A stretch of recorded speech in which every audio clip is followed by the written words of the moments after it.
everyone, welcome to SP Academy classes and myself Shabnam Ahmad. आज हम term second का first chapter start कर रहे हैं, दैट इज इंटीग्रेशन। अभी तक आपने डिफरेंशिएशन करी होगी, उसमें पढ़ा होगा कि डिफरेंशिएशन से हम फंक्शन का स्लोप निकालते हैं कि कोई भी फंक्शन है मेरे पास और मुझे ये मेरा f(x) है, तो ये होता है मेरा, ये जो स्लोप है ये आती है मेरा f'(x) से, मतलब f'(x) से स्लोप आ जाता है, तो फिर उससे इक्वेशन निकाल लेते हैं। जो इंटीग्रेशन होता है ये बिल्कुल होता है रिवर्स प्रोसेस ऑफ डिफरेंशिएशन।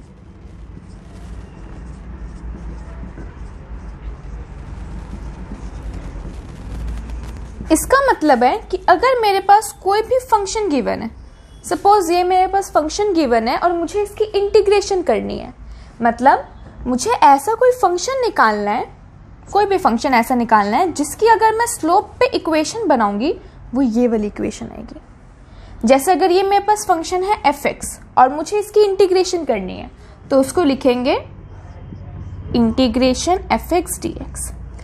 जो f(x) फंक्शन होगा वो x के रिस्पेक्ट में होगा, तो उसको इंटीग्रेट भी हम x के रिस्पेक्ट में करेंगे dx, और ये होता है इंटीग्रेशन का साइन।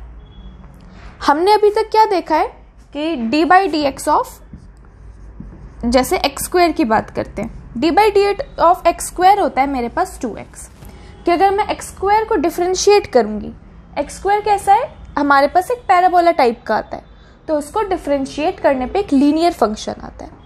तो जब इसको उधर लेके जाएंगे या फिर इसके जस्ट रिवर्स प्रोसेस 2x की जब इंटीग्रेशन करेंगे, इंटीग्रेशन का साइन 2x dx, तो हमारे पास ये फंक्शन आ जाएगा x² प्लस c। ये जो c है इसको बोलते हैं कांस्टेंट ऑफ इंटीग्रेशन।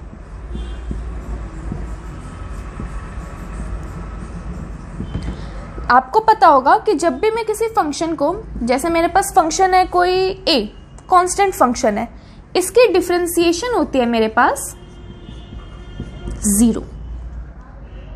अब यहां पे सपोज मेरे पास 2x है, इसका मतलब मैं इसको ऐसे भी तो लिख सकती हूँ कि 2x + 0 है, तो 2x की इंटीग्रेशन तो x² हो गई, और ये जो 0 है इसकी इंटीग्रेशन अपने पास c हो गई, कांस्टेंट ऑफ इंटीग्रेशन, कि मतलब इसके आगे कोई भी अपने पास टर्म हुई होगी, कांस्टेंट टर्म हुई होगी, तो उसकी डिफरेंशिएशन करने पे ये 0 आया होगा। तो इंटीग्रेशन जो होती है वो 2 टाइप्स की होती है, एक होती है डेफिनाइट और एक होती है इनडेफिनाइट। पहले हम स्टार्ट करेंगे इनडेफिनाइट पे, एक बार आप इसको देखिए फिर हम आगे कंटिन्यू करते हैं। ये हमारे पास कुछ डिफरेंशिएशन के फॉर्मूले हैं। जैसे अगर मैं कैपिटल f(x) जस्ट डिनोशन है, इसको डिफरेंशिएट करती हूँ तो स्मॉल f(x) आएगा। तो इन द सेम वे अगर मैं स्मॉल f(x) को इंटीग्रेट करूंगी, मतलब कैपिटल f(x) को डिफरेंशिएट कर रहे तो स्मॉल f(x) आ रहा है, तो स्मॉल f(x) को इंटीग्रेट करने पे कैपिटल f(x) आएगा। और इसमें जो c है that is constant of integration. जैसे सपोज f(x) + 0 लिखा हुआ होता, तो 0 की इंटीग्रेशन मतलब किसको डिफरेंशिएट करेंगे तो 0 आएगा। हमें पता है कोई भी आप कांस्टेंट को डिफरेंशिएट करो तो 0 आएगा, इसलिए साथ में कांस्टेंट ऑफ इंटीग्रेशन। जो यहाँ पे x है, हम x के रिस्पेक्ट में इंटीग्रेट कर रहे हैं, तो ये है मेरे पास वेरिएबल ऑफ इंटीग्रेशन। जो ये f(x) है इसको बोलते हैं इंटीग्रेंड, और जो ये प्रोसेस है, इस पूरे प्रोसेस को हम इंटीग्रेशन करते हैं, कि जब हम इंटीग्रेंड को with respect of x integrate कर रहे हैं, तो ये जो पूरा प्रोसेस है, this process is known as integration. Integration process का नाम है, जो कि डिफरेंशिएशन का जस्ट अपोजिट है। अब हमें पता है अगर मैं x की पावर n को डिफरेंशिएट करती हूँ, एक पावर कम होती है और वही पावर आगे आ जाती है। तो अगर मैं इसको इंटीग्रेट करूंगी x के रिस्पेक्ट में, nx n-1, इसको मैं इंटीग्रेट करूंगी तो कौन से वाला फंक्शन आ जाएगा, ये बड़े वाला। मतलब इसको अगर मैं इंटीग्रेट करूंगी तो अपने पास आ जाएगा x⁴n plus constant of integration. हमेशा ध्यान रखना कि कांस्टेंट ऑफ इंटीग्रेशन लगाना, इसके अगर आप नहीं लगाओगे तो इसके आधे आधे नंबर कटते जाते हैं, ये काफ़ी इंपॉर्टेंट होता है। पहले रियलाइज़ नहीं होता कि सी क्यों लगा रहे हैं, इसलिए हम लगाते नहीं हैं या फिर भूल जाते हैं, तो इसमें दिक्कत हो सकती है कि इसके मार्क्स कट जाते हैं। नेक्स्ट, हमें पता है साइन एक्स की डिफ्रेंसिएशन होती है कॉस एक्स। तो अगर मैं कॉस एक्स, ये वाले कॉस एक्स को इंटीग्रेट करूंगी विद रिस्पेक्ट टू एक्स, तो हमारे पास आ जाएगा sine x plus integration constant. Next, cos x की इंटीग्रेशन होती है, डिफ्रेंसिएशन होती है माइनस का साइन एक्स। तो अगर मैं माइनस के साइन एक्स को डिफ्रेंशिएट इंटीग्रेट करूंगी तो ये मेरे पास आ जाएगा कॉस एक्स प्लस सी।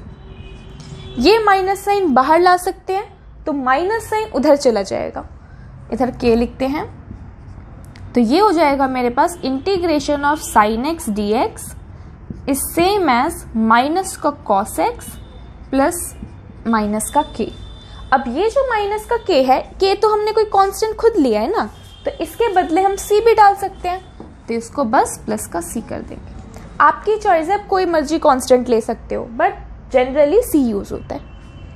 नेक्स्ट, tan x की डिफ्रेंसिएशन होती है sec स्क्वायर x। तो अगर मैं sec स्क्वायर x को इंटीग्रेट करूंगी विद रिस्पेक्ट टू x, तो हमारे पास आ जाएगा tan x, again constant of integration. हमने बेसिकली जो डिफ्रेंसिएशन में फॉर्मूले देखे थे उनको जस्ट रिवर्स कर दिया है। एक बार आप इसको देखिए, फिर हम आगे कंटिन्यू करते हैं। नेक्स्ट है हमारे पास कि जब मैं sec x को डिफ्रेंशिएट करती हूँ तो आता है sec x into tan x। In the same way अगर मैं sec x into tan x इसको इंटीग्रेट करूंगी विद रिस्पेक्ट टू x, तो हमारे पास आ जाएगा sec x and as usual constant of integration. Same way में अगर मैं cos स्क्वायर x को इंटीग्रेट करूंगी तो ये आ जाएगा मेरे पास cot x प्लस सी। अब ये जो माइनस साइन है, देखिए हम कांस्टेंट इधर उधर कर सकते हैं। अगर ये x के रिस्पेक्ट में है, हम x वाली टर्म को छोड़ के किसी को भी लेफ्ट टू राइट शिफ्ट कर सकते हैं। जैसे अगर आप सोच रहे होगे कि यहाँ से sec x को बाहर ले जाके उधर ले जाते हैं, ये पॉसिबल नहीं है। जैसे यहाँ पे माइनस है, 2 है, 3 है, 4 है, या फिर a है, कोई भी कांस्टेंट जो कि x नहीं है, हम उसको भी शिफ्ट कर सकते हैं। तो यहाँ से जो माइनस है वो दूसरी साइड शिफ्ट हो जाएगा, तो यहाँ पे माइनस का cot x आ जाएगा। Next, in the same way cosec x into cot x, अगर मैं इन दोनों को इंटीग्रेट करूंगी, मतलब इसके प्रोडक्ट को इंटीग्रेट करूंगी, तो आ जाएगा मेरे पास माइनस का cosec x plus C. Constant of integration हर बार लगाते हैं। Next, integration of 1/1 minus x square dx। ये डिफ्रेंसिएशन को अगर मैंने इस साइड शिफ्ट कर दिया तो ये इंटीग्रेशन हो गई, तो ये दूसरी साइड हो जाएगा हमारे पास sine inverse x plus C. In the same way नीचे वाले का क्या हो जाएगा, 1/√1 minus x square dx equals to में minus cos inverse x plus C. अब यहाँ पे आप सोच रहे होगे कि ये वाला और ये वाला तो सेम ही है, तो उसकी अलग अलग इंटीग्रेशन क्यों? ये अलग अलग इंटीग्रेशन नहीं है, ये दो टर्म्स बेसिकली सेम ही है। आपको ध्यान होगा कि हमने इनवर्स ट्रिगो में किया हुआ है कि sine inverse theta plus cos inverse theta, इसकी वैल्यू होती है π/2। तो अगर मुझे यहाँ से साइन इनवर्स x की वैल्यू चाहिए, तो साइन इनवर्स x को मैं π/2 माइनस कॉस इनवर्स x लिख सकती हूँ, मतलब यहाँ पे नेगेटिव साइन आ जाएगा। और ये जो पाई है ये c के साथ कंबाइंड होके, ये ध्यान रखना ये और c अलग है, ये वाला जो π/2 है इस वाले c के साथ कंबाइंड होके अगेन कोई कांस्टेंट हो जाएगा, और उसको भी मैंने c बोल दिया। तो इसलिए ये दो फॉर्मूले बेसिकली सेम ही है। ट्रिग्नोमेट्री का यूज किया है, इनवर्स ट्रिग्नोमेट्री का। तो 1/√1 माइनस एक्स स्क्वायर dx की integration sine inverse x plus C होती है, या फिर minus cos inverse x plus C होती है। एक बार आप इसको नोट डाउन कीजिए, फिर हम आगे देखते हैं। नेक्स्ट है हमारे पास कि अगर tan इनवर्स x को डिफ्रेंशिएट कर रहे हैं तो आ रहा है 1/1 plus x square. In the same way अगर 1/1 प्लस एक्स स्क्वायर को इंटीग्रेट करेंगे तो आएगा हमारे पास tan इनवर्स x और साथ में कांस्टेंट ऑफ इंटीग्रेशन। अब इस वाले को भी सेम मैनर में करेंगे तो ये हो जाएगा dx by 1 plus x square. ये वाला माइनस साइन उधर शिफ्ट हो जाएगा तो इसकी वैल्यू आ जाएगी माइनस का cot inverse x plus C. अब आप सोच रहे हो ये दोनों भी तो अलग है, लेफ्ट साइड में सेम है तो राइट साइड में अलग कैसे है? नहीं, ये दोनों भी सेम ही है। हमारे पास इनवर्स ट्रिगोनोमेट्रिक रूल होता है कि tan inverse theta plus cot inverse theta is equals to pi by 2। तो यहाँ से अगर मैं tan इनवर्स थीटा की वैल्यू लिख दूँ पाई बाई 2 माइनस का कॉट इनवर्स थीटा, तो यहाँ पे पुट करेंगे तो आ जाएगा pi by 2 minus cot inverse theta plus C. तो पाई बाई 2 और कांस्टेंट साथ में कंबाइंड होके न्यू कांस्टेंट बना देंगे। तो dx upon 1 plus x square को आप माइनस का कॉट इनवर्स एक्स पे लिख सकते हो और tan इनवर्स एक्स भी लिख सकते हो। बस साइन का ध्यान रखना, tan के आगे प्लस आएगा और अगर कॉट लिख रहे हो तो माइनस आएगा। ये भी सेम हो जाएगा कि dx upon X under root X square minus 1, इसको अगर मैं इंटीग्रेट करूंगी विद रिस्पेक्ट टू x तो हमारे पास आ जाएगा सेक इनवर्स x प्लस सी। और इस वाले को भी करेंगे तो ये आ जाएगा dx upon X under root X square minus 1, इसको अगर मैं इंटीग्रेट करूंगी विद रिस्पेक्ट टू x तो हमारे पास आ जाएगा माइनस का cosec inverse x plus C. अब इन दोनों में भी सेम रिलेशन होता है कि sec inverse theta plus cosec inverse theta की वैल्यू होती है पाई बाई 2। तो यहाँ से अगर मैं सेक इनवर्स x की वैल्यू निकालूंगी ये हो जाएगा पाई बाई 2 माइनस का कॉसेक इनवर्स थीटा। तो यहाँ पे पुट करेंगे तो माइनस का कॉसेक इनवर्स थीटा होगा और ये जो पाई बाई 2 है इस वाले c के साथ कंबाइंड हो जाएगा। आप इसको चाहे दूसरा नाम दे दो बट है तो वो अगेन एक कांस्टेंट, तो उसको हमने c बोल दिया। तो यहाँ पे हमारे पास बेसिक ट्रिग्नोमेट्रिक कंबाइंड हो गए, फॉर्मूलेज डिराइव हो गए। आप इसको एक बार देखिए फिर हम आगे कंटिन्यू करते हैं। नेक्स्ट है हमारे पास एक्सपोनेंशियल फंक्शन। हमें पता है अगर मैं e की पावर x को डिफरेंशिएट करूंगी तो e की पावर x आ जाएगा। इन द सेम वे अगर मैं e की पावर x को इंटीग्रेट करूंगी तो वापस e to the power x आ जाएगा। ये काफ़ी इंपॉर्टेंट फंक्शन है। कई बार आता है कि ऐसा कौन सा फंक्शन है जिसको इंटीग्रेट करो तब भी वही आएगा, डिफरेंशिएट करो तब भी वही आएगा। तो ये काफ़ी पहले तो सोचते हैं कि क्या हो सकता है क्या हो सकता है, तो आपको ये ध्यान रखना है e की पावर x ऐसा ही फंक्शन है जिसको इंटीग्रेट करने पे भी वही आएगा, डिफरेंशिएट करने पे वही आएगा। नेक्स्ट, log x की जब डिफरेंशिएशन करते हैं तो आता है 1 upon x. In the same way अगर मैं 1 अपॉन एक्स को इंटीग्रेट करूंगी विद रिस्पेक्ट टू x तो हमारे पास आ जाएगा log x। और यहाँ पे मॉडुलस क्यों लगा रहे हैं? क्योंकि हमें पता है log के अंदर जो वैल्यू होती है वो हमेशा पॉजिटिव होती है। जो log का डोमेन होता है, डोमेन मतलब जो x की वैल्यूज आती है वो हमेशा r पॉजिटिव है, मतलब पॉजिटिव रियल नंबर। इसलिए मॉडुलस लगा रहे हैं कि अगर नेगेटिव हो तब भी पॉजिटिव हो जाए और इसकी वैल्यू एग्जिस्ट करे। Next, a to the power x। a to the power x को जब डिफरेंशिएट करता है तो पहले आता है a to the power x as it is और साथ में log a। तो इसको जब इंटीग्रेट करेंगे मतलब a to the power x और साथ में log a, इस पूरे को इंटीग्रेट कर रहे हैं विद रिस्पेक्ट टू x, तो अपने पास आंसर आ जाएगा a to the power x plus c। अब यहाँ पे किसके रिस्पेक्ट में डिफरेंशिएट कर रहे हैं? इस वाले x के रिस्पेक्ट में। इसमें x है मतलब इसको इंटीग्रेट करना है। इसमें देखिए कोई भी x नहीं है, मतलब जो ये वाली टर्म है ये बेसिकली एक कांस्टेंट है और कांस्टेंट को हम इंटीग्रेशन के बाहर ला सकते हैं। तो ये हो जाएगा मेरे पास log a integration a to the power x dx equals to a to the power x plus c।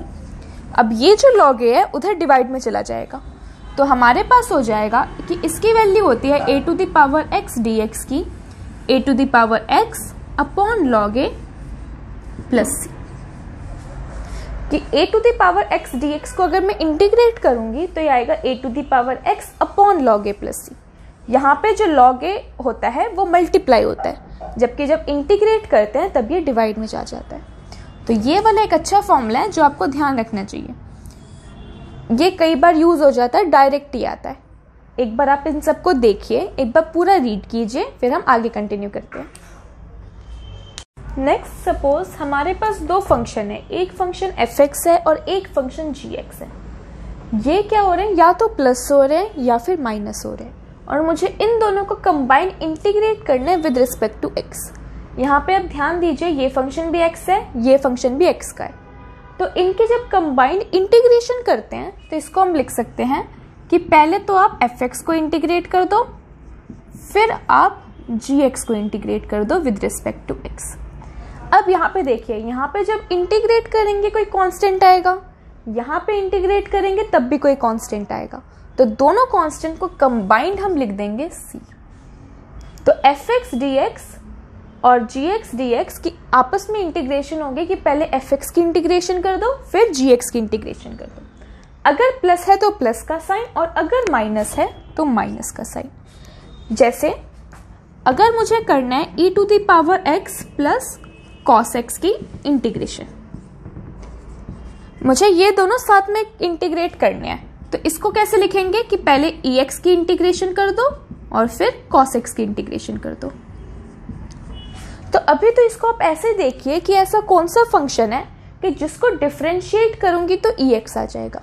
हमें पता है e⁻x को आप डिफरेंशिएट करो तो e⁻x आ जाएगा। और इसको कैसे देखेंगे कि ऐसा कौन सा फंक्शन है कि जिसको मैं डिफरेंशिएट करूं तो cos x आएगा। मुझे पता है कि अगर मैं sin x को डिफरेंशिएट करूंगी तो cos x आ जाएगा। तो अगर ये d/dx उधर चला जाएगा, कि मतलब अगर मैं d/dx मतलब इंटीग्रेट करूंगी cos x को, तो आंसर आ जाएगा sin x, और साथ में एक कांस्टेंट ऑफ इंटीग्रेशन। तो e⁻x प्लस cos x इसकी कंबाइंड इंटीग्रेशन हो गई e⁻x plus sin x plus c। Next rule कहता है कि यहाँ पे मेरा कोई c कांस्टेंट है, c is constant with respect to x। कि c कुछ भी हो सकता है, sin a sin b 1 2 3 4 plus minus. तो ये जो c होता है ये इंटीग्रेशन के बाहर आ जाता है, तो ये हो जाएगा c इंटू f(x) dx। ये बहुत इंपॉर्टेंट रूल है, इसमें हमें यही पता नहीं चलता कि कांस्टेंट क्या है और इंटीग्रेट किसको कर रहे हैं। यहाँ पे जो भी होता है ना x y z, वही हमारा वेरिएबल होता है, उसी के रिस्पेक्ट में करते हैं। जैसे अगर एक एग्जांपल देखें, 2x नहीं लेते, हाँ 6x dx, मुझे इसको इंटीग्रेट करना है। अब मुझे पता है कि इसके आसपास मेरे पास होता है कि d/dx of x² equals to 2x। मतलब मुझे ये पता है कि 2x की अगर मैं इंटीग्रेशन करूंगी तो x² आएगा। तो 6x को मैं कैसे लिख सकती हूँ, एक लिख देती हूँ 3, एक लिख देती हूँ 2 और एक साथ में x dx। तो ये वाला 3 बीइंग अ कांस्टेंट इंटीग्रेशन के बाहर आ जाएगा, तो ये हो जाएगा 3 2x dx। अब आप सोच रहे होगे इस वाले 2 को भी तो बाहर ला सकते थे, बट x² को डिफरेंशिएट करेंगे 2x आएगा ना, मतलब हमें 2x चाहिए। तो यहाँ से मैं लिख दूंगी 3x², क्योंकि x² को अगर डिफरेंशिएट करेंगे तो 2x आएगा, मतलब अगर 2x को इंटीग्रेट करेंगे तो x² आ जाएगा। तो ये हमारे पास हो गया कि integration of 6x dx is same as 3x² plus c। एक बार आप इन दोनों को नोट डाउन कीजिए, फिर हम इससे रिलेटेड क्वेश्चंस करते हैं। ये जो मेथड है जिसमें हम ये देख रहे हैं कि किसकी डिफरेंशिएशन करने पे ये आएगा, इसको बोलते हैं मेथड ऑफ इंस्पेक्शन।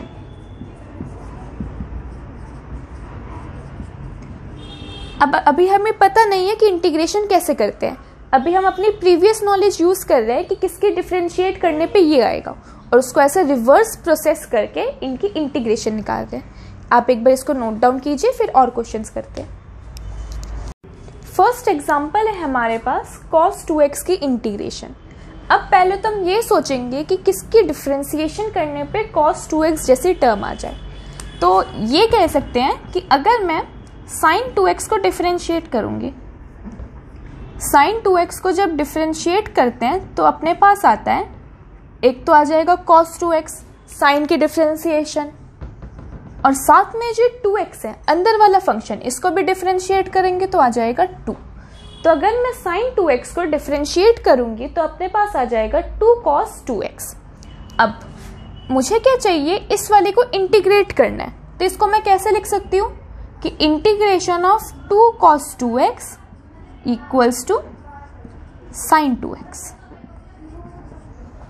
कि अगर मैं cos 2x इंटू 2 को इंटीग्रेट कर दूं तो आ जाएगा 2 sin 2x और साथ में कांस्टेंट ऑफ इंटीग्रेशन।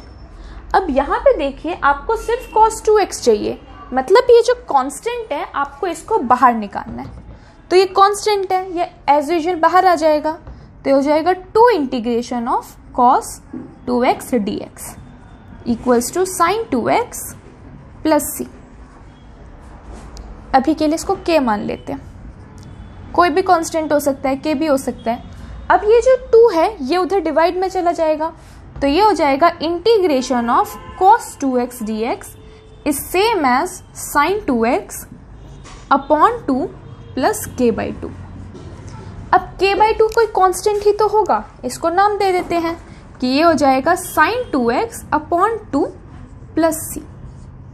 तो integration of cos 2x dx is same as sin 2x upon 2 plus c। ये होता है मेथड ऑफ इंस्पेक्शन, कि आप ये सोचो कि किसकी डिफ्रेंसिएशन करेंगे कि cos वाली टर्म्स आ जाएगी और फिर उसको इंटीग्रेट करके कॉन्स्टेंट्स इधर उधर करके आंसर आ जाएगा। नेक्स्ट है मेरे पास integration of 3x² plus 4x³ dx। अब हमें क्या पता है कि अगर fx इंटू gx की कंबाइंड इंटीग्रेशन है उसको लिख सकते हैं integration of fx that is 3x² dx plus integration of 4x³ dx। अब 3x² किसकी इंटीग्रेशन होती है, सॉरी 3x² किसकी डिफ्रेंसिएशन होती है। हमने डिफ्रेंसिएशन अपने किया ही होगा कि आपको पता होगा कि अगर मैं x³ को डिफ्रेंशिएट करती हूँ तो 3x² आ जाता है, मतलब अगर 3x² को इंटीग्रेट करेंगे तो x³ आ जाएगा। इन द सेम वे ये किसका होगा, x की पावर 4, कि अगर x की पावर 4 को मैं डिफ्रेंशिएट करूंगी 4x³, मतलब अगर मैं 4x³ को इंटीग्रेट करूंगी तो आ जाएगा x की power 4 plus constant of integration. Next is 1/x plus e⁻x dx। इसको भी पहले तो ओपन कर देंगे, तो ये आ जाएगा मेरे पास integration of 1/x dx plus integration of e⁻x dx। यहाँ पे कह रहे हैं x की वैल्यू 0 नहीं होनी चाहिए, क्यों, क्योंकि अगर डिनोमिनेटर में 0 हो तो वो एग्जिस्ट नहीं करता, तो साथ में खुद ही कह रहे हैं कि डिनोमिनेटर में 0 नहीं लो। तो 1/x dx इसकी इंटीग्रेशन क्या होती है, मतलब ये किसकी डिफ्रेंसिएशन होती है।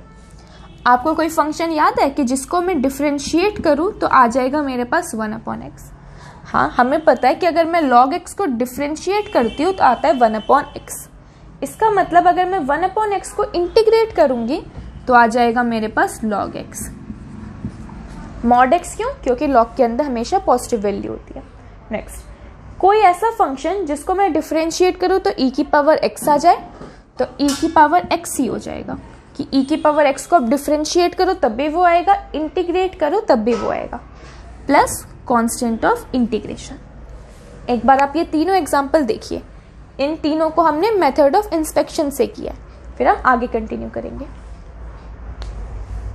नेक्स्ट एग्जाम्पल है हमारे पास x³ - 1/x²।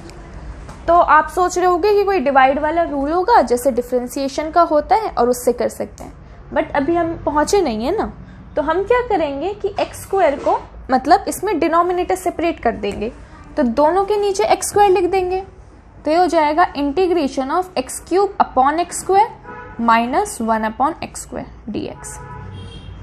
इसको कैंसिल आउट करेंगे तो ये हो जाएगा मेरे पास x माइनस में 1/x² dx। अब इसमें दो फंक्शन है fx और gx जो कंबाइन इंटीग्रेट हो रहे हैं, तो इसको लिख देंगे integration of x dx minus integration of 1/x² dx। अब x की डिफरेंशिएशन मतलब x की इंटीग्रेशन करनी है, हमें कोई ऐसा फंक्शन बताना है कि जिसको मैं डिफरेंशिएट करूं तो x की पावर 1 आ जाए। मुझे पता है जब भी डिफरेंशिएशन करते हैं कि पावर 1 रिड्यूस हो जाती है, कि अगर पहले पावर में 2 था तो डिफरेंशिएट करने के बाद पावर में 1 हो जाएगा। मतलब यहाँ पे पावर में 1 है तो इसको इंटीग्रेट करने के बाद पावर अप हो जाएगी। मतलब हम ये चेक कर लेते हैं कि D by D x of x square क्या होता है। D by D x of x square होता है 2 इंटू एक्स।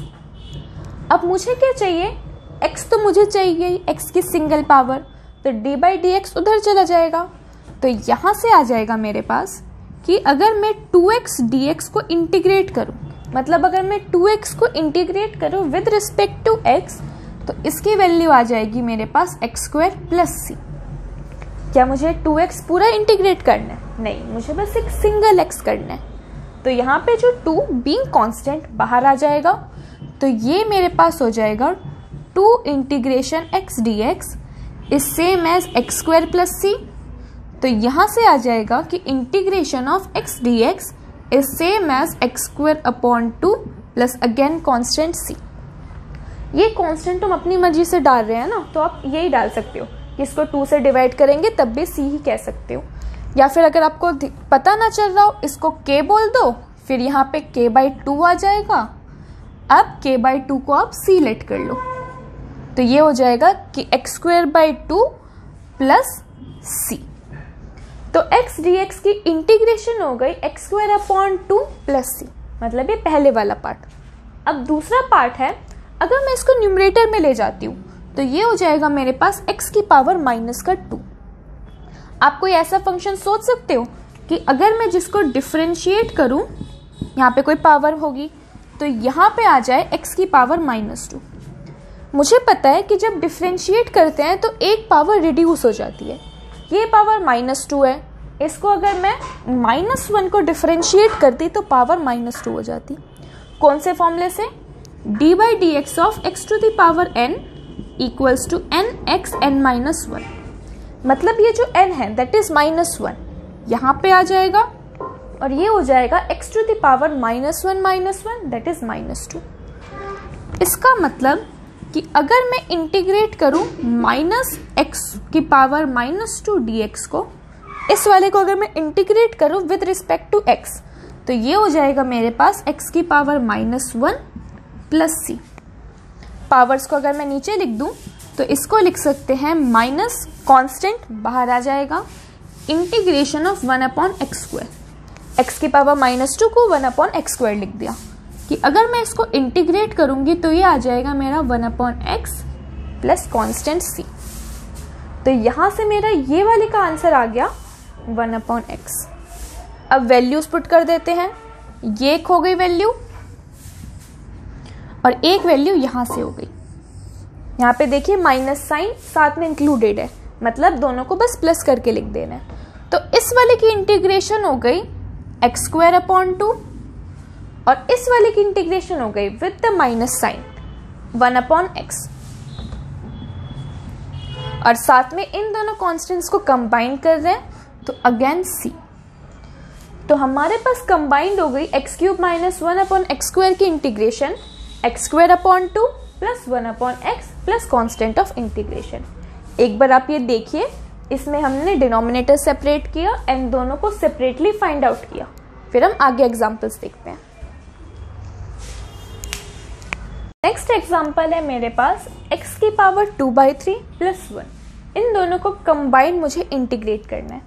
तो सबसे पहले तो इसको सेपरेट कर देंगे, तो हो जाएगा x की पावर 2/3 dx और साथ में हो जाएगा 1 dx। अब इसको अलग सॉल्व कर लेते हैं, इसको अलग सॉल्व कर लेते हैं। तो पहला है मेरे पास कि x की क्या पावर रही होगी कि अगर मैं उसको डिफरेंशिएट करूँ तो 2/3 आ गया होगा। सपोज x की पावर n था और मैंने इसको डिफरेंशिएट कर दिया कि अगर d by D x of x to the power n था तो इसको डिफरेंशिएट करने पे आ गया nx n-1। अब मुझे पावर में क्या चाहिए 2/3। तो इसका मतलब क्या हुआ कि अगर मैं n-1 को 2/3 पुट कर दूं तो n की वैल्यू आ जाएगी। तो इसका मतलब हुआ कि n की वैल्यू है 5/3 सॉरी, -1 उधर चला गया।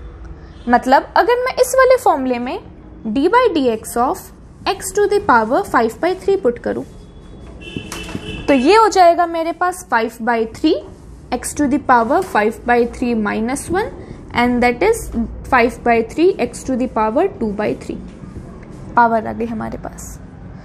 तो यहां से मैं क्या कह सकती हूं कि अगर मैं इस वाले को इंटीग्रेट करूं तो ये आ जाएगा, मतलब integration of 5/3 x to the power 2/3 dx is same as x की पावर 5/3 प्लस c। कि अगर मैं x टू द पावर 5/3 को डिफरेंशिएट करूंगी तो ये आएगा, मतलब अगर इसको इंटीग्रेट करूंगी तो ये आ जाएगा। यहाँ पे कांस्टेंट क्या है 5/3 बाहर आ जाएगा, तो 5/3 integration of x to the power 2/3 dx equals to में x to the power 5/3 plus c। 5/3 उधर मल्टीप्लाई में चला जाएगा तो हो जाएगा integration of x to the power 2/3 dx is same as 3/5 x to the power 5/3 plus c। Constant है c, कुछ भी डाल दो। नेक्स्ट स्टेप 1, आपको कोई ऐसा फंक्शन पता है जिसको डिफरेंशिएट करने पे 1 आ जाए? इसका तो बहुत ही सिंपल आंसर है कि x, कि अगर आप x को डिफरेंशिएट करते हो विद रिस्पेक्ट टू x तो अपने पास आंसर 1 आ जाता है। मतलब इसको मैं कंबाइंड लिख सकती हूँ 3/5 x to the power 5/3 plus x plus c। तो इस पूरे की कंबाइंड इंटीग्रेशन ये हो गया। एक बार ये तरीका देखना कि x to the power n की डिफरेंशिएशन कर ली, फिर आंसर में क्या चाहिए n-1, तो n-1 को 2/3 के इक्वल डाल दिया यहाँ पे जो है। एक बार इसको देखिए फिर हम आगे कंटिन्यू करते हैं। नेक्स्ट एग्जांपल है मेरे पास x to the power 3/2 plus 2e to the power x minus 1/x plus sin x dx। इस पूरे को मुझे इंटीग्रेट करना है। तो सबसे पहले तो क्या करेंगे कि सेपरेट कर लेंगे इंटीग्रेशंस। मतलब पहले में आ जाएगा x to the power 3/2 dx, कि मतलब fx प्लस gx की combined integration equals to fx की इंटीग्रेशन प्लस gx की इंटीग्रेशन, प्लस इस वाले साइन से ब्रेक हो गया कि 2e to the power x की इंटीग्रेशन, फिर अगेन माइनस साइन से ब्रेक डाउन हो गया और लास्ट में ये sin x अलग हो गया। कि सबसे पहले मैंने अलजेब्रा लगा दी और मैंने इन सबको अलग अलग कर दिया। अब पहला टास्क क्या होगा कि मुझे कोई ऐसा फंक्शन ढूंढना है कि जिसको अगर मैं डिफरेंशिएट करूं तो पावर में आ जाए 3/2। तो यहां से अगर इसको और इसको कंपेयर करें तो n-1 की वैल्यू आ जाएगी 3/2, तो यहां से n की वैल्यू आ जाएगी 5/2 जो भी हमने पीछे देखा। तो ये आ जाएगा d/dx of x to the power 5/2। ये हो जाएगा 5/2 x to the power 5/2 minus 1 that is 3/2।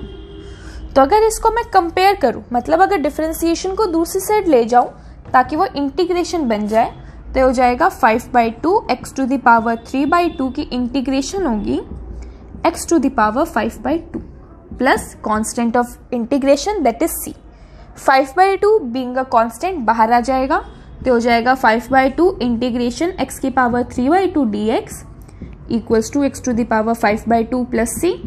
तो ये हो जाएगा integration of x to the power 3/2 dx equals to 2/5 x to the power 5/2 plus constant of integration. तो अगर इसको सॉल्व करेंगे तो ये आ जाएगा। नेक्स्ट यहाँ पे कांस्टेंट क्या है 2, तो 2 बाहर आ सकता है, तो ये हो जाएगा मेरे पास 2 integration e to the power x dx minus 1/x dx plus में sin x की इंटीग्रेशन। पहली वाली का आंसर आ गया कि ये है, तो इसको मैं लिख सकती हूँ 2/5 x टू द पावर 5/2। अब ex को इंटीग्रेट करेंगे, मतलब ऐसा फंक्शन के जिसको डिफरेंशिएट करेंगे तो e/x आ जाएगा, इस अगेन e/x। नेक्स्ट किसको डिफरेंशिएट करने पे 1/x आएगा? log x को, तो ये आ जाएगा माइनस का log x। हमेशा ध्यान रखना log x को मॉड में रखना। नेक्स्ट sin x, ऐसा कोई फंक्शन जानते हो कि जिसको डिफरेंशिएट करो कि sin x आ जाए? हमें पता है sin x नहीं माइनस sin x का पता है कि अगर मैं d/dx ऑफ cos x निकालती हूँ वो हो जाता है मेरे पास माइनस का sin x। तो इसको उस साइड लेके जाएंगे, तो integration of minus x sine x d x equals to cos x plus C. तो यहाँ से साइन एक्स की इंटीग्रेशन हो जाएगी माइनस का कॉस एक्स।